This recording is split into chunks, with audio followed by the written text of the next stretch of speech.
천지를 만드신 하나님 아버지를 내가 믿사오며 그 외아들 우리 주 예수 그리스도를 믿사오니 이는 성령으로 잉태하사 동정녀 마리아에게 나시고 본디오 빌라도에게 고난을 받으사 십자가에 못 박혀 죽으시고 장사한지 사흘 만에 죽은 자 가운데서 다시 살아나시며 하늘에 오르사 전능하신 하나님 우편에 앉아 계시다가 저리로서 산 자와 죽은 자를 심판하러 오시리라. 성령을 믿사오며 거룩한 공회와 성도가 서로 교통하는 것과 죄를 사하여 주시는 것과 몸이 다시 사는 것과 영원히 사는 것을 믿사옵나이다. 아멘. 다 같이 세상의 유혹 시험이 찬양 부르도록 하겠습니다.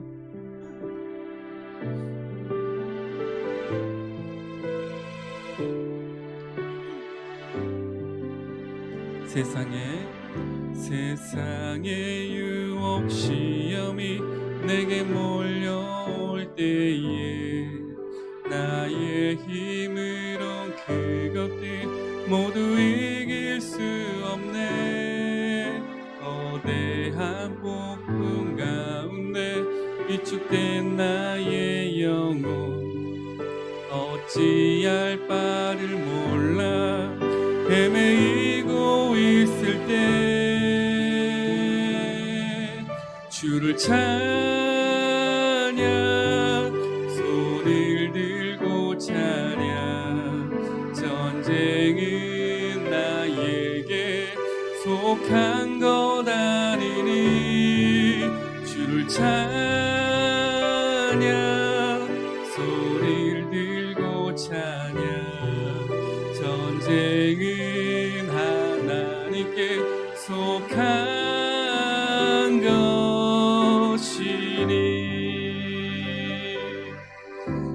거짓과 속임수로 가득 찬 세상에서 어디로 갈지 몰라 머뭇거리고 있는 공중의 권세 잡은 자 지금도 우리들을 실패와 절망으로 넘어뜨리려 하네. 주를 찬양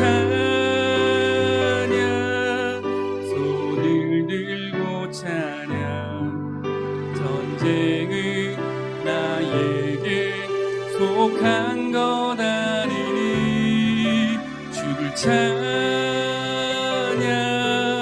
손을 들고 찬양 전쟁은 하나님께 속한 것이니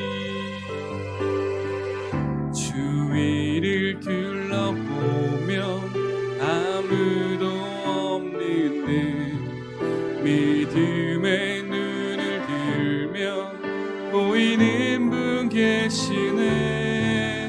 지금도 내 안에서 역사하고 계시네. 사망과 어둠의 권세 물리치신 예수님 주를 찬양 손을 들고 찬양 전쟁은 나에게 속한 것 아니니 주를 찬양 손을 들고 찬양 전쟁은 하나님께 속한 것이 주를 찬양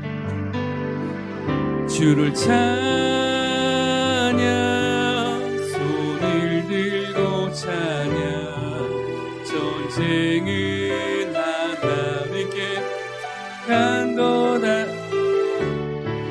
주를 찬양 손을 들고 찬양 전쟁은 하나님께 속한 것. 다시 한번 두 손을 들고 다시 한번 고백합니다. 주를 찬양 손을 들고 찬양 전쟁은 나에게 속한 것 아니니 주를 찬양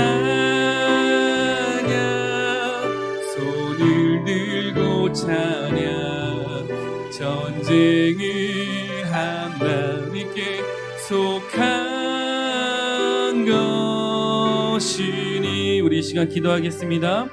세상에 어떤 유혹과 시험이 다가오더라도 어떤 사탄의 미혹이 다가오더라도 주님 오직 저희 모두가 우리 아이들이 우리 학생들이 우리 청년들이 우리 성도들이 오직 십자가만 붙잡고 주님 앞에 나가게 하여 주시옵소서.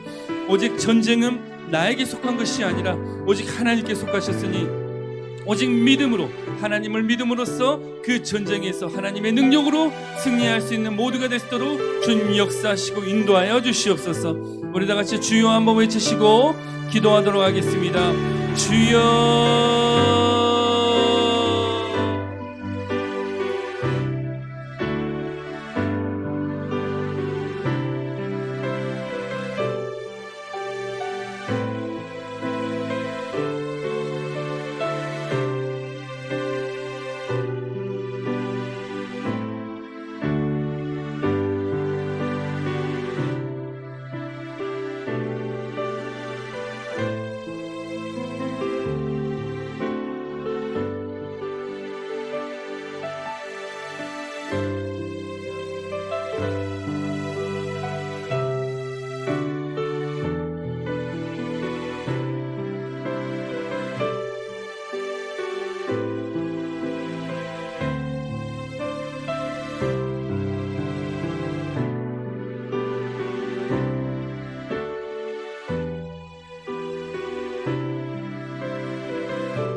오늘 나눌 말씀은 창세기 6장 1절부터 4절 말씀입니다. 창세기 6장 1절부터 4절 말씀입니다.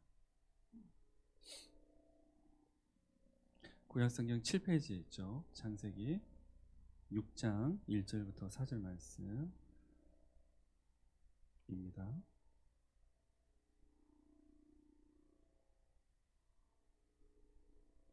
한 절씩 교독하시고 마지막 4절은 합독하도록 하겠습니다. 사람이 땅 위에 번성하기 시작할 때에 그들에게서 딸들이 나니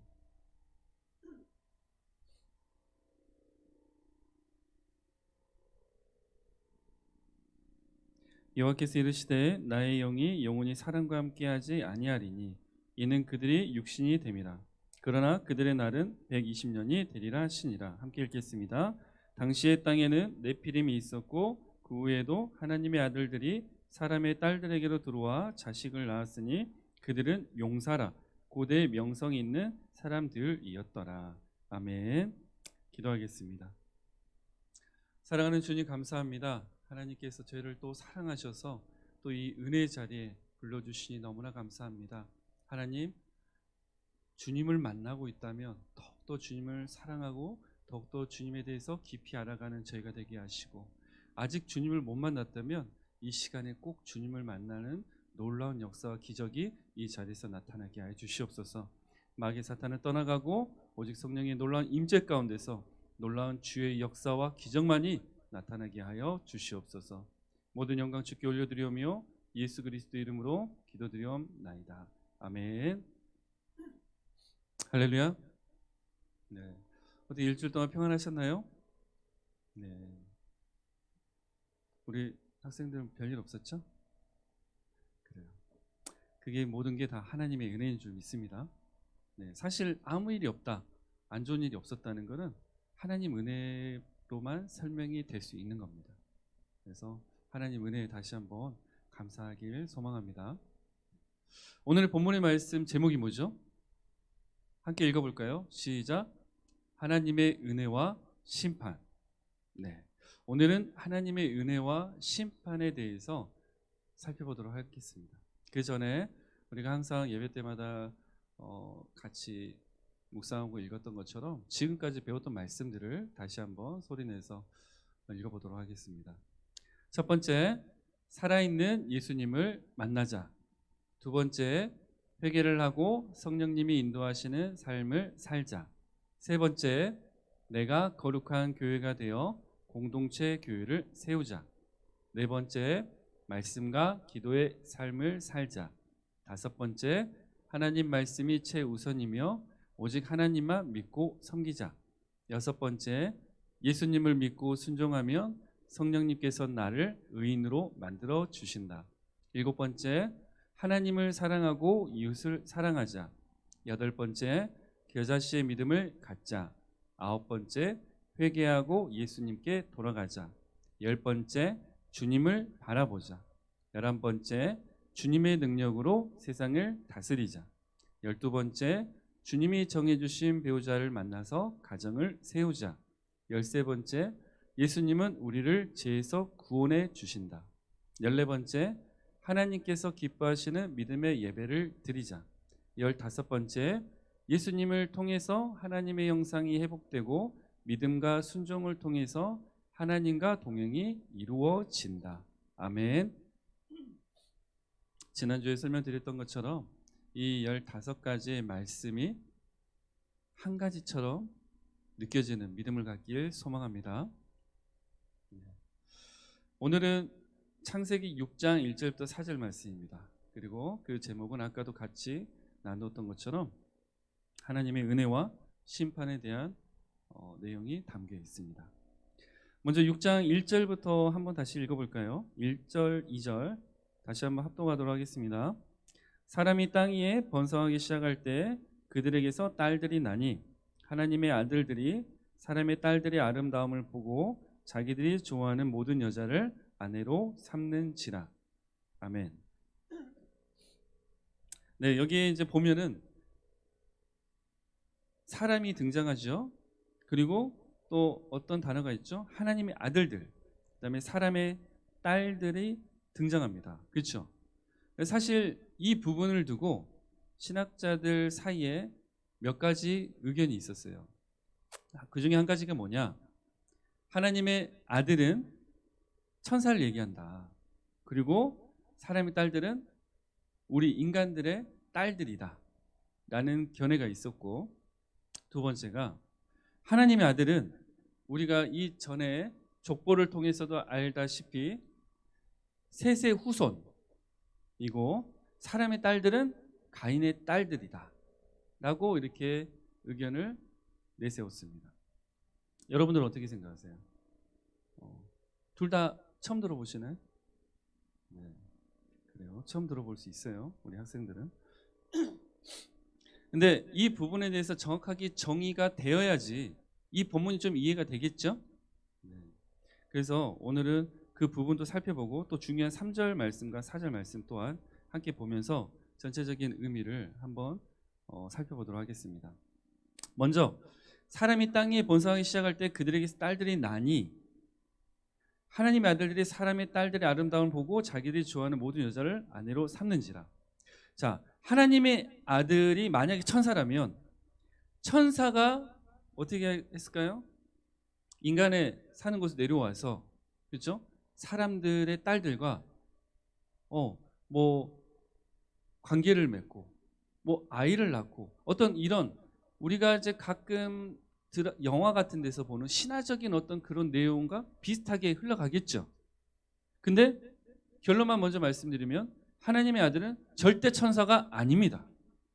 자, 본문 마태복음 22장 30절 말씀 먼저 읽도록 하겠습니다.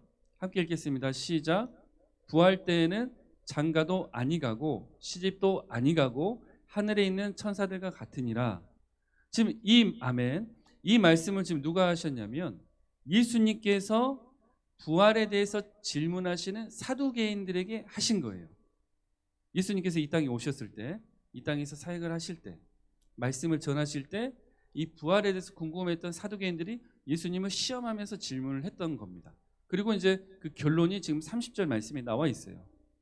근데 이 마태복음 22장 30절 그 전의 내용은 어떤 내용이었냐면 사두개인들이 이렇게 물어봐요. 7명 형제가 있었고 1명의 아내가 있었다.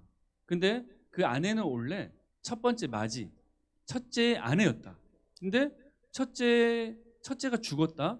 그런데 그 아내가 이제 둘째 아내가 되고 또 둘째 그 남편이 죽자 또 셋째 아내 되고 해서 7번째 아내까지 됐다. 이런 질문을 합니다. 그러면 우리가 이해가 안 될 수도 있어요. 왜냐? 그때 당시 어떤 문화라든지 이런 걸 잘 모르면은 이게 뭔 소린가? 아니, 어떻게 형의 아내를 동생의 아내로 취할 수 있나? 이런 궁금증이 있을 수 있죠. 근데 이제 그때 당시에는 어떤 계대 결혼법이라는 게 있었어요. 그게 뭐냐면 첫째가 죽어서 아내가 혼자가 되면은 이 첫째의 어떤 씨가 또는 이 그 기업이 가문이 이어질 수 있게끔 둘째 그 다음 동생이 그 아내를 취하게가 돼 있었습니다. 그래서 그 가문 그 기업이 계속해서 어떻게 되죠? 끊기지 않고 이어갈 수 있게끔 하는 문화가 존재했던 거예요. 좀 어려울 수도 있어요. 그렇지만 아무튼 그런 게 있었습니다. 근데 이제 예수님께서는 이 사두개인의 이런 질문에 대답을 하시면서 결론을 뭐라고 얘기하셨냐? 부활 때는 쉽게 얘기해서 천국에서는 장가도 아니 가고 시집도 아니 가고 하늘에 있는 천사들과 같다라고 말씀하신 거예요. 그렇죠? 그럼 여러분들이 천국 가게 되면 천국에서는 남자로서의 존재, 여자로서의 존재, 또 뭐 결혼을 하고 뭐 이런 존재로서 살아간다는 거예요? 안 살아간다는 거예요? 전혀 안 살아간다는 거예요.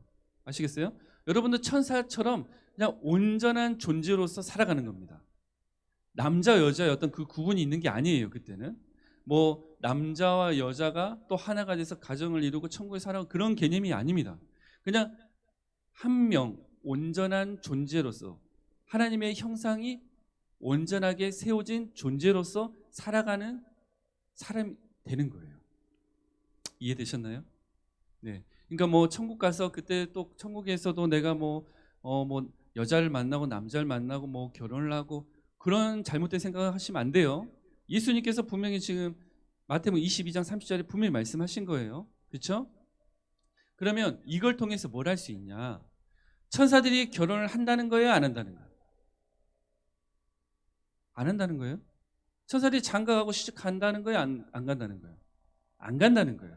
그러면 오늘 창세기 6장 2절의 말씀을 다시 한번 살펴보면 하나님의 아들들이 사람의 딸들의 아름다움을 보고 자기들이 좋아하는 모든 여자를 아내로 삼는지라, 이 설명에 천사가 등장할 수 있는 거예요, 없는 거예요?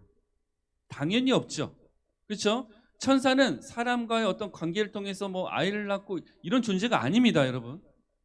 그렇기 때문에 그 하나님의 아들들이 천사라고 주장하는 건 잘못된 주장이에요. 잘못된 신학적 주장입니다. 그러면 뭘로 봐야 되냐?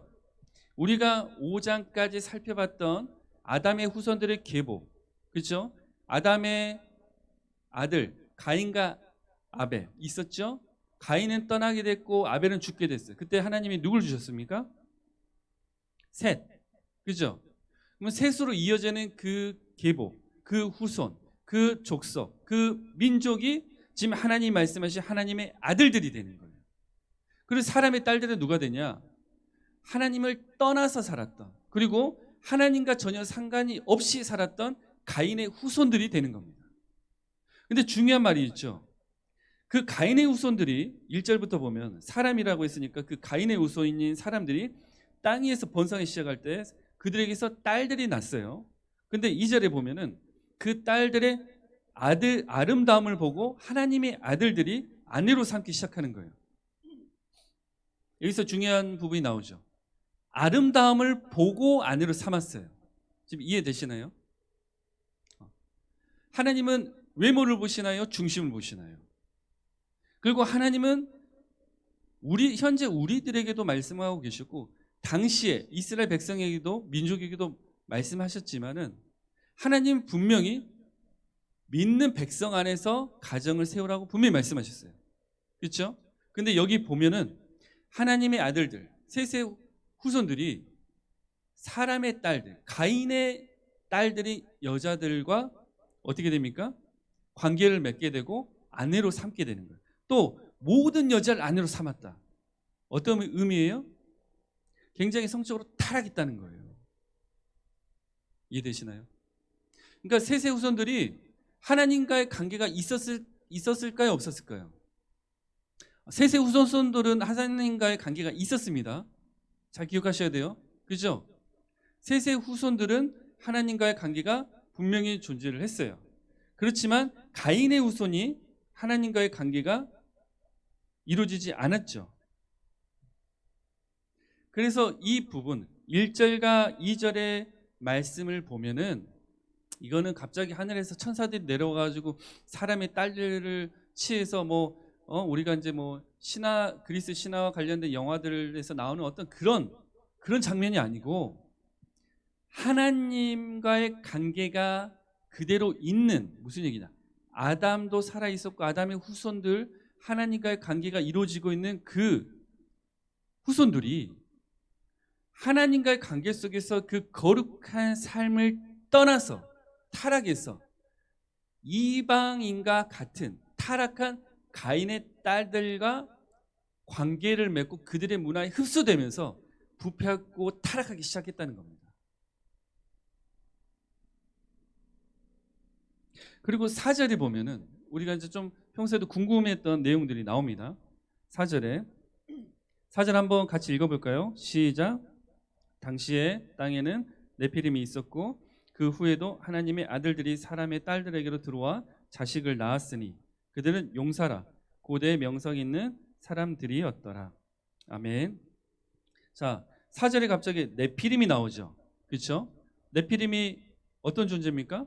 성경을 통해서 볼까요? 민수기 13장 33절 함께 읽도록 하겠습니다. 시작. 거기서 네피림 후손인 아낙 자손의 거인들을 보았나니 우리는 스스로 보기에도 메뚜기 같으니 그들이 보기에도 그와 같았을 것이니라. 애굽에서 노예로 살던 이스라엘 백성이 광야로 나와서 그 다음에 가나안 땅을 들어가기 위해서 정탐꾼을 보냈을 때 그 정탐꾼이 하는 얘기예요. 여기 뭐라고 나와 있습니까? 네피림 후손인 아낙 자손의 거인들. 무슨 얘기예요? 네피림이라는 그런 족속이 쉽게 얘기해서 거인들 족속이라는 거예요. 그렇죠? 그러면 4절에서도 당시 땅에는 네피림이 있었다. 이거는 거인과 같은 큰 장부들이 있었다는 거예요. 그렇죠? 그리고 두 번째가 또 누가 있었습니까? 그 후에도 하나님의 아들들이 사람의 딸들에게 들어와 자식을 낳았으니 그들은 용사라 고대 명성이 있는 사람들이었더라. 이렇게 나와 있죠. 명성이 있는 사람, 용사 분명히 이렇게 나와 있어요. 그러면 용사라는 거는 이제 히브리어로 학기뿌림이라고 하는데 강한 자, 영웅 이런 걸 의미하죠. 근데 잘 생각해 보세요. 갑자기 웬 영웅이 나와? 그죠?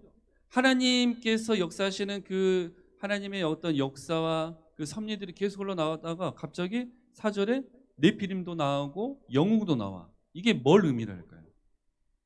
잘못 이해하면은 이때 시대는 우리가 예전에 막 영화에서 봤던 또 그리스 신화에서 봤던 어떤 그런 장면들이 펼쳐지나 보다. 막 천사들이 하늘에서 내려와 가지고 막 그 천사들의 신적인 존재와 뭐 인간의 사람에서 뭐 영웅 뭐 누구 있죠? 뭐 아무튼 그런 영웅들이 막 태어나고 그들이 또 뭐 그 땅에서 뭐 영웅으로서 살아가고 뭐 초인적인 존재로 살아가는구나라고 착각을 할 수가 있어요. 근데 그런 내용이 아닙니다. 무슨 얘기냐? 큰 의미가 담겨 있는 네피림, 큰 의미가 담겨 있는 용사. 어떤 큰 의미죠? 인간 중심적인. 이해되시나요? 단순 거인의 모습만을 성경에서 얘기하는 게 아니고요. 사람이 하나님 앞에서 교만하게 높아져 있는 모습을 얘기하는 겁니다. 네피림이란 단어를 통해서. 그렇죠? 네피림이라는 그 족속이 거인의 족속이지만 하나님께서는 이 거인의 모습만을 가지고 얘기를 하시는 게 아니라 인간이 타락을 해서 네피림처럼 교만해져 있는 모습을 얘기를 하시는 거예요. 그리고 용사가 나왔죠. 영웅이 나왔습니다. 무슨 얘기예요? 하나님 중심적인 삶을 살아가는 사람들의 모습이 아니라 사람이 중심이 되는 거예요. 사람이 주인공이 되고 영웅이 되는 겁니다. 하나님이 빠져버린 겁니다. 그래서 이때 시대가 얼마나 타락했는지를 사실 1절, 2절, 4절을 종합해서 보면 알 수가 있는 거예요. 그러니까 이게 뭐 신화적인 내용처럼 그런 내용이 절대 아니에요. 하나님은 이때 당시 하나님께서 심판하실 수밖에 없는 분명한 이유를 근거를 적어 놓으신 겁니다. 그래서 우리가 이제 4절 말씀만 봐도 알겠지만은 사람이 중심이 되는 문화, 삶, 어떤 그런 모습들은 하나님 보시기에 굉장히 악한 거구나를 잘 기억하셔야 돼요. 그죠? 요즘에도 뭐 많은 미디어를 통해서 영웅 또 어떤 그런 우상들의 존재들이 굉장히 많이 나오죠. 사람이 우상이 되고 사람이 영웅이 되는 내용들 많이 나오죠. 지금 어찌 보면은 지금 모습이 주님께서 심판하셨다. 하나님께서 노아를 통해서 방주를 만드시고 홍수를 통해서 심판하셨던 그때의 모습과 별반 차이가 없는 거예요. 그죠? 지금 사람들이 얼마나 많이 교만해져 있습니까? 얼마나 많이 네피림처럼 영적인 거인이 되어 있어요. 그리고 얼마나 많은 사람들이 본인의 명성을 드러내는 이름을 알려내는 영웅이 되려는 그런 사람들이 얼마나 많아요. 그렇죠? 심지어는 주의 종이라 불리는 사람들, 교회 다니는 사람들조차도 그렇게 살아가요. 하나님의 이름만을 드러내야 되는데 내 이름은 사라지고 오직 예수 그리스도의 이름만을 드러내야 되는데 그렇지 않고 자신의 이름을 드러내면서 살아갑니다. 대부분의 교회는 그렇지 않지만 또 어떤 교회 같은 경우는 목회자가 주님의 이름보다 자기의 이름을 더 내세우는 경우도 많아요. 하나님 보시기에는 굉장히 악한 겁니다. 그리고 그렇게 되면 하나님의 심판이 있을 수밖에 없는 거예요. 그래서 절대 우리는 주님 앞에서 영적인 거인, 교만함이 가득 찬 거인이 돼서는 안 됩니다. 그리고 내 이름을 드러내면서 내 명성을 알리는 영웅 같은 존재가 되려고 하셔서는 절대 안 되는 거예요. 그래서 내가 죽고 예수가 사는 삶을 사는 게 하나님의 말씀해 주신 우리가 실행해야 되는 진리의 말씀인 겁니다. 내가 살고 예수가 살고, 내가 살고 예수가 죽는 게 아니라 내가 죽고 내 이름이 없고 오직 하나님의 이름만 있고 예수 그리스도의 이름만 있는 삶을 사는 게 진짜 그리스도의 삶이라는 거예요. 그래서 여러분들이 1절, 2절, 4절 보면서 내 자신을 한번 점검해 보셔야 돼요. 내가 지금 나의 이름을 위해서 살아가는지, 나의 명성을 위해서 살아가는지, 하나님 앞에 교만해져 있지는 않은지, 아직도 내 의가 강하고 내 고집이 강하진 않는지, 그리고 하나님께서 정하신 하나님의 말씀 가운데 살아가는 것이 아니라 세상의 것을 품고 살아가고 있지는 않은지 그걸 점검하셔야 됩니다. 자, 이제 3절 말씀을 보도록 하겠습니다. 3절 함께 읽도록 하겠습니다. 시작. 여호와께서 이르시되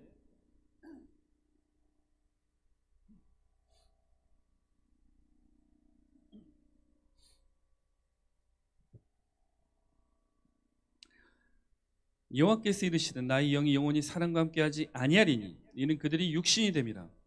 그러나 그들의 날은 120년이 되리라 하시니라. 이 구절도 성경을 읽으셨던 분들은 굉장히 좀 어렵고 헷갈릴 수도 있는 부분입니다. 그래서 지금 이 구절에 대해서 신학자들이 어떻게 보는지 살펴보고 본질이 뭔지를 알아보려고 해요. 자, 3절에 보면은 여호와께서 이르시되 나의 영이 영원히 사람과 함께 하지 아니하리니 라고 나와 있어요. 그렇죠? 나의 영이 영원히 사람과 함께 하지 아니하리니 무슨 얘기입니까? 하나님의 영, 하나님의 무언가가 영원히 사람과 함께 하지 않겠대요. 그럼 제가 질문을 드릴게요. 분명히 예수님께서 성령님을 보내셔서 우리와 영원히 함께 하신다고 하셨는데, 그죠? 그러면 뭐야? 하나님께서 지금 다른 얘기를 하고 계시나? 이렇게 오해를 할 수가 있어요. 근데 이 본문은 어떻게 이해를 하셔야 되냐면 창세기 2장 7절과 창세기 5장 3절을 통해서 이해를 하셔야 됩니다. 창세기 2장 7절 말씀 먼저 읽어보도록 할까요? 시작. 여호와 하나님이 땅의 흙으로 사람을 지으시고 생기를 그 코에 불어넣으시니 사람이 생명이 되니라. 창세기 5장 3절. 아담은 130세 자기의 모양 곧 자기의 형상과 같은 아들을 낳아 이름을 셋이라 하였고, 우리가 지난 시간에도 이 창세기 5장 3절의 말씀에 대해서 나눈 적이 있죠. 그죠? 아담은 어떻게 만들어졌어요? 뱃속에서 나왔나요? 아니죠. 어떻게 만들어졌나요? 2장 7절에 나온 것처럼 흙과 하나님의 생기로 만들어진 겁니다.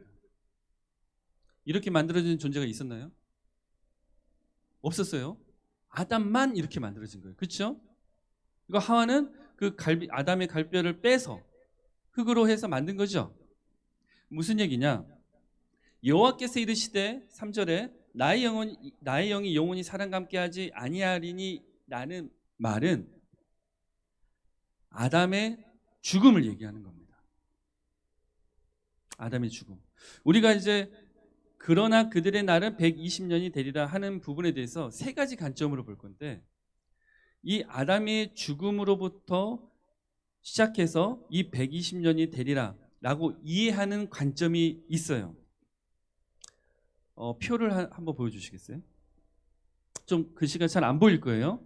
근데 사실 이게 이렇게 앉아서 제자 훈련을 하면은 이 표를 제가 나눠드리고 설명해 드릴 수 있는데, 보면 잘 보셔야 돼요. 항상 그냥 글자로만 읽기만 하니까 좀 생각 못했던 부분들이 분명히 있을 겁니다. 뭐냐? 지금 아담이 930살까지 살았죠. 혹시 보이시나요? 930살. 그리고 보면은 아담이 930살일 때 누구까지 살아 있었어요? 라멕. 이해되시나요? 라멕이 살아 있었습니다. 잘 안 보이실 수 있으니까 그냥 제가 설명을 해드릴게요. 라멕까지도 구대손이 아담과 함께 살고 있었어요. 무슨 얘기냐면 아담은 하나님 만드셨죠. 그 하나님이 존재한다는 실체죠. 그죠? 알고 제가 필요한 분들은 제가 카톡으로 보내드릴게요. 그 실체란 말입니다. 그러면 아담을 통해서 하나님이 살아계시는 것을 그 후손들이 배웠을까, 들었을까요, 못 들었을까요? 아니, 태초의 인간이 아담이 있었으니까 당연히 들었을 거 아니에요. 그렇죠? 그죠? 근데 중요한 게 아담이 930살일 때 라멕이 56세였어요. 그죠? 그러면 56세 때 아담이 죽었습니다. 그러면 노아가 태어난 해가 라멕이 182세 때예요. 이해되시나요? 그러면 182세에서 56을 빼면 얼마입니까? 네, 너무 쉽죠? 126년. 그래서 첫 번째, 그러나 그들의 날은 120년이 되리라 하시니라, 이 부분을 아담이 죽고 노아가 태어나기 전까지 하나님께서 사람들에게 회개할 시간을 주신 그 기간이다라고 보는 신학자들이 굉장히 많아요. 근데 사실 이게 가장 좀 성경적으로 가장 잘 해석이 된 겁니다.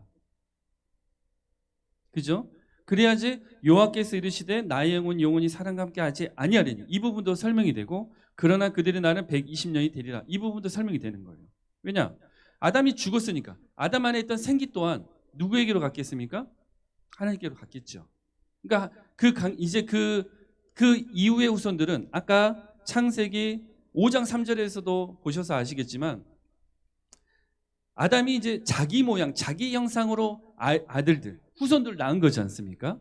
그러니까 아담이 죽은 뒤로부터는 하나님의 생기, 그 하나님의 영이 이제 사람과 함께 할 수 없는 상태가 이제 된 거죠. 그러니까 여기서 말하는 영과 우리가 말하는 성령과는 조금 다르게 보셔야 되는 거예요. 그죠? 그리고 이제 뒷부분에서 그들의 날은 120년이 되리라, 일어나. 근데 이 중요한 게 있죠. 접속사. 그러나 분명히 하나님의 영혼이 사람과 함께하지 안 됐다. 또 육신이 됐다. 참고로 이제 육신은 이제 히브리어로 바살이라고 하는데, 이건 육체를 상징하는 단어예요. 근데 이게 단순 육체가 아니라 죄를 지은 인간의 육체를 얘기하는 겁니다. 그죠? 그러니까 아담의 하나님의 생기로 만들어진 그 존재가 쉽게 말해서 이 땅에 사라지게 되고, 그죠? 영혼이, 그 하나님의 영이 이제 함께하지 못하는 상황이 되는 가운데 사람들은 죄 가운데서 살아가고 있는 거예요. 그죠? 그리고 근데 중요한 게 그러나 그들은 날은 120년이 되리라, 이렇게 이제 성경에서 쓰고 있어요. 그러면 그러나라는 의미를 보면은 앞과 뒤가 다르다는 얘기죠. 반대된다는 얘기예요. 지금 죄에 대해서 하나님이 영이 함께하지 않는 것에 대해서 설명을 했는데 뒤에는 120년이 된다. 그러니까 우리가 생각했을 때는 죄로 인해서 120년이 된다라고만 볼 수 있겠지만은 사실은 그러나라는 단어를 통해서 우리가 어떻게 이해를 해야 되냐면 노아가 태어나기 전까지 회개할 기회를 120년을 주신 거예요. 회개할 시간을 주신 겁니다. 그런 의미가 아니면 그러나가 들어갈 필요가 없는 거예요. 너희들이 죄를 지었으니까 그래서 120년이 됐다, 이렇게 얘기해야 되는 게 맞는 거예요. 그렇죠? 근데 그러나라는 단어는 하나님께서 다시 한번 사람들에게 기회를 주신 거예요. 은혜를 주신 거예요. 그래서 지금 이렇게 말씀드린 3절의 내용이 가장 성경적입니다. 그러니까 하나님께서는 아담의 후손들 또한 인간의 딸들, 가인의 딸들과 타락해서 부패해가면서 죄인이 됐을 때도 바로 심판을 안 하신 겁니다. 그렇잖아요. 아담 죽고 나서 바로 심판하실 수 있었어요. 안 그렇나요? 노아가 태어나기 전까지 기회를 주신 거란 말이에요. 노아가 태어났다는 건 뭐예요? 이제 심판이 시작됐다는 걸 의미하는 겁니다.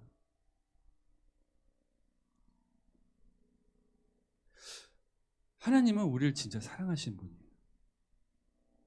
그래서 우리가 죄 가운데 살고 죄를 지어도요, 각자 개인들에게 그 회개할 수 있는 시간을 분명히 주시는 겁니다. 만약에 여러분들 중에 아직도 하나님 앞에 회개하지 못한 분들이 있다면 오늘 하나님이 그 시간을 주신 거예요. 그 기회를 주신 겁니다. 그래서 사실 신학적인 이 세 가지 관점에 제가 PPT에도 올려놨지만은 첫 번째도 뭐예요? 본질은 회개의 기회와 시간을 주신 거고, 두 번째도 본질은 회개의 기회와 시간을 주신 거고, 세 번째도 본질은 회개의 기회와 시간을 주신 거예요. 왜? 나머지 두 가지 관점이 뭐냐면 노아가 하나님께 방주를 만들라는 명령을 받고 홍수가 일어났던 기간이 거의 대략 100년, 또 자녀들이 이제 어른이 됐을 때까지 생각하면 거의 7, 80년인데 이거를 120년으로 보는 견해가 있거든요. 근데 중요한 게 뭐냐? 여러분들 한번 생각해 보세요. 노아가 방주를 만드는 그 모습을 봤을 때 사람들이 노아가 방주를 만드는 걸 알았을까요? 몰랐을까요? 노아는 이 땅의 마지막 종반이 온다는 것을 얘기를 했을까요? 안 했을까요? 당연히 얘기했겠죠. 노아는 주님과 동행하는 자였고 완전한 의인이라 불림을 받은 자였어요. 무슨 얘기냐? 그 안에는 하나님의 사랑이 있었기 때문에 수많은 사람들이 죽어가는 것을 좋게 여기지 않았던 거예요. 당연한 거겠죠. 여러분들이 전도하는 목적이 뭡니까? 나 혼자 천국 가려고 하는 게 아니라 내 이웃 또한 하나님의 사랑 가운데 품어서 함께 가려고 전도를 하는 거잖아요. 근데 노아도 분명히 그렇게 했다는 겁니다. 근데 중요한 건 이 방주, 노아가 방주를 만들라는 하나님의 말씀을 받았을 때부터 방주가 온전하게 만들어지고 홍수의 심판이 이루어지는 그 기간이 뭐 신학적으로 70년에서 80년, 100년 뭐 이렇게 보지만 중요한 건 그 기간 동안 하나님께서 회개할 시간과 기회를 주신 거라는 거죠. 그리고 또 세 번째 관점이 다른 관점으로 볼 수 있는 건데요. 인류의 수명이 줄어들었다는 관점이에요. 그죠? 이때까지만 해도 막 900 몇 살 때까지 살고 뭐 700살까지 살고 뭐 500살, 600살 이렇게 살았는데 이 노아 홍수 이후로 인간의 수명이 점차 줄어드는 건 분명한 사실입니다. 그러면 이 세 번째 관점도 우리가 어떻게 받아들여야 되냐? 여러분들이 이 땅에서 인생을 얼마나 살지 몰라도 사실 여러분들이 만약에 80세까지 산다. 그러면 여러분 하나님께서 여러분들에게 80세까지 구원을 받을 기회를 주시는 거란 거예요. 구원을 받을 시간을 주시는 거예요. 그렇지 않나요? 여러분들 오늘 데려가실 수 있는 분이 하나님이세요. 근데 여러분들이 70세까지 살았다? 그럼 70세까지 주님 온전히 믿을 때까지 하나님 시간을 주신 거 아니겠어요? 그래서 우리는 이런 신학적 세 가지 관점의 본질을 봐야 되는 거예요. 하나님께서는 계속해서 인간들에게, 우리들에게 회개할 기회와 시간을 주고 계시는구나. 오늘도 마찬가지입니다. 여러분들이 이 자리에 왜 있는 거예요? 여러분들이 뭘 잘해서? 능력이 있어서? 아니에요. 이 자리에 있을 수 있는 건 오직 하나님 은혜 말고는 없습니다. 여러분들이 진짜 예수 그리스도를 만나고 살아계신 주님을 통해서 거듭나서 새 사람 되면 알게 돼요. 이 자리에 여러분들이 있는 것이 전적인 하나님의 은혜였던 거예요. 오늘도 분명히 하나님은 여러분들을 만나 주시려고 하고 계시는 거고 아직 여러분들이 새 사람, 물과 성령으로서 거듭나지 못했다면 오늘 또 기회를 다시 한번 주시려고 이 자리를 마련해 주시는 거예요. 하나님은 공정하신 분이시죠. 모든 사람에게 구원의 기회는 똑같이 다 주시는 분입니다. 지금 이 자리에 계신 여러분들에게도 마찬가지예요. 여러분들이 아직도 주님 앞에서 온전한 믿음의 길, 순종의 길을 걸어가지 못하고 있다면 주님은 이 시간을 통해서 다시 한번 여러분들이 회개하기를 원하시는 거고 그 기회와 시간을 지금 주고 계신다는 사실을 기억해야 될 줄 믿습니다. 다음 주에 살펴보겠지만 창세기 6장 22절에 이렇게 나와 있습니다. 노아가 그와 같이 하여 하나님이 자기에게 명하신 대로 다 준행하였더라. 무슨 말씀이에요? 그냥 준행하였다는 의미가 아니라 다 준행하였다는 거예요. 우리가 초반에 말씀, 지금까지 나눴던 말씀 15가지인가요? 말씀 나눴던 부분도 한 가지처럼 느껴져야 된다는 이유가 뭐였어요? 우리가 하나님 앞에서 온전히 그 믿음의 길을 걸어가야 된다는 거예요. 그렇죠? 노아도 그러한 삶을 살았습니다. 근데 우리의 힘으로는 그렇게 살 수가 없기 때문에 성령님의 도우심, 하나님의 영의 도우심, 하나님의 붙잡힘 예수 십자가의 보혈로 그렇게 살아가게 되는 거예요. 그래서 사실 우리가 이 교회에 나와서 예배를 드리고 헌금을 하고 봉사를 하면서 교만해져서는 안 됩니다. 내가 주님 시간을 내서 이렇게 왔습니다. 바쁜데 와서 예배를 드렸습니다. 착각하지 마세요. 하나님의 전적인 은혜, 다시 한번 회개할 수 있는 은혜, 구원받을 수 있는 은혜, 그 시간, 기회를 주시지 않았다면 이 자리에 있을 수가 없는 겁니다. 아니 하나님이 살아 계시는 분이에요? 안 계시는 분이에요? 당연히 살아 계시는 분이죠. 그럼 여러분들이 이곳에 출입하는 것을 하나님이 관여를 하실 수 있어요? 없어요? 당연히 하실 수가 있는 겁니다. 그러니까 그 누구도 내가 하나님 이렇게 하나님 앞에 헌신을 했습니다. 내가 하나님께 이렇게 예배를 드렸습니다. 내가 하나님께 많은 것들을 봉사했습니다라고 자신 있게 말할 사람이 그리스도인 안에서는 단 한 명도 없습니다. 전적인 하나님의 은혜로 내가 살아가고 있구나. 오늘 또 하나님께서 말씀을 통해서 예배를 통해서 다시 한번 하나님 앞에 회개를 하고 돌아갈 기회와 시간을 주시는 거구나. 그리스도인은 그렇게 매일매일을 살아가는 거예요. 예수님께서는 분명히 말씀하셨어요. 회개하라, 천국이 가까이 왔느니라. 여러분들의 능력, 여러분들의 교회를 오래 다닌 시간, 봉사를 많이 한 거, 헌금 많이 낸 거 전혀라고 볼 수는 없지만 그게 여러분들을 천국에 이끌어주는 게 아닙니다. 하나님 앞에 온전히 회개하고 제사함을 통해서 성령님께서 내 안에 계시면서 성령이 이끄시는 온전한 믿음의 삶, 온전한 순종의 삶을 살아갈 때 천국이 있는 거예요. 그래서 예수님께서 모든 이들에게 회개하라고 하신 거예요. 지금 우리에게도 마찬가지예요. 여러분들이 그래서 죄는 짓지 않으려고 해야 되고 또한 죄를 지은 게 있다면 하나도 빠짐없이 다 하나님께 회개를 하셔야 되는 거예요. 지난번에도 하나님과의 동행에 대해서 나눴죠. 온전한 믿음과 순종 없이는 그게 이루어지지가 않아요. 근데 내가 죄인인데 어떡합니까? 그래서 회개하는 거예요. 왜? 회개를 해야 성령께서 역사를 하시니까. 성령님께서 이끄시는 삶을 살 수 있으니까.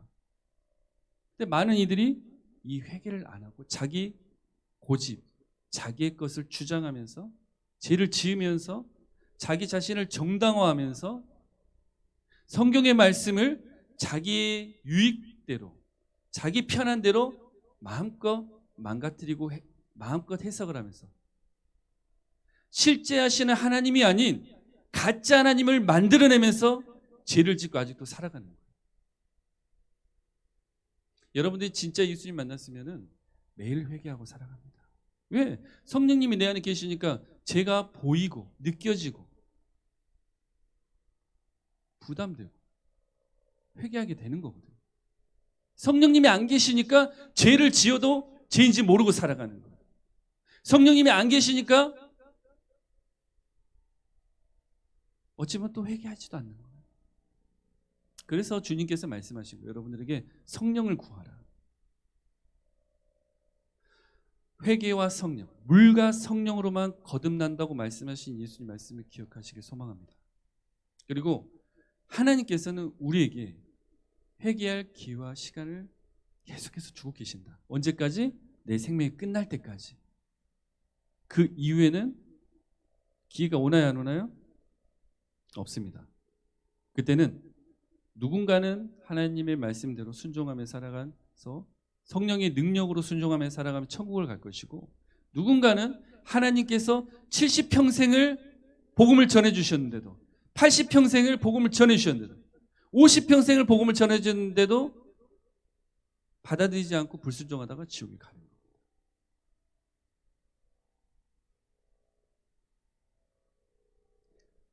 하나님께서 우리에게 회개할 기회와 시간을 주셨을 때 우리가 진짜 회개하고 하나님께 돌아가길 소망합니다.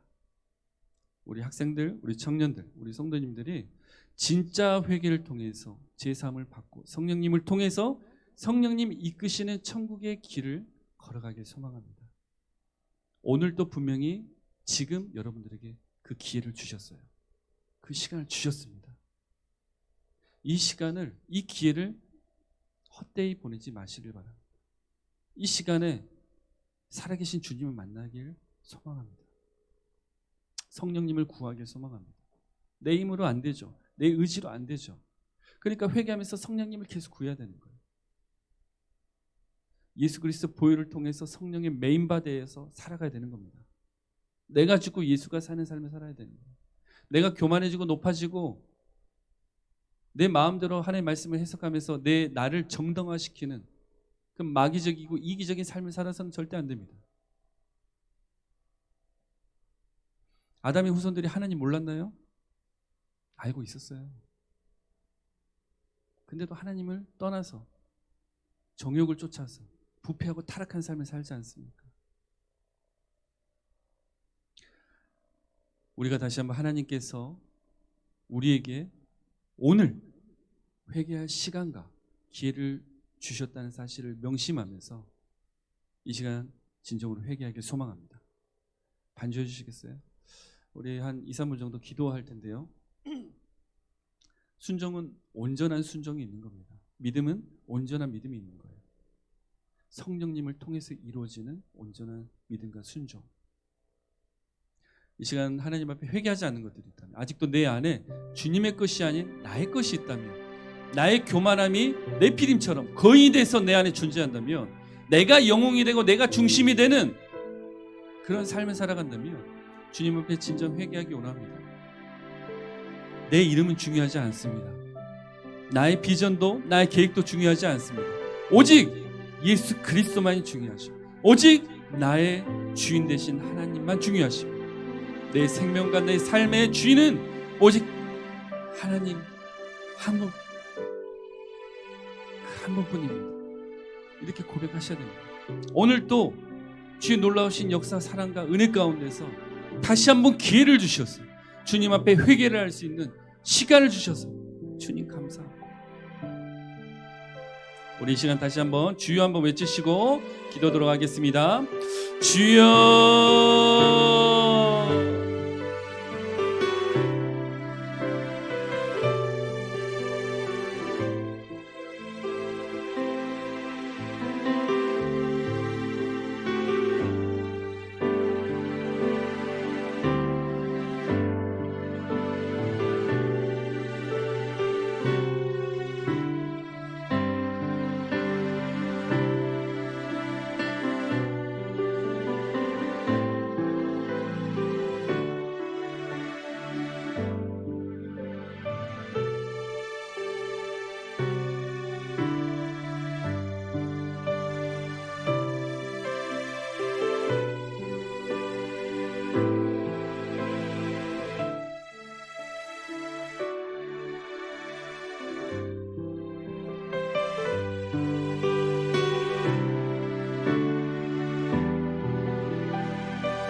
예수님의 이름으로 기도드리옵나이다.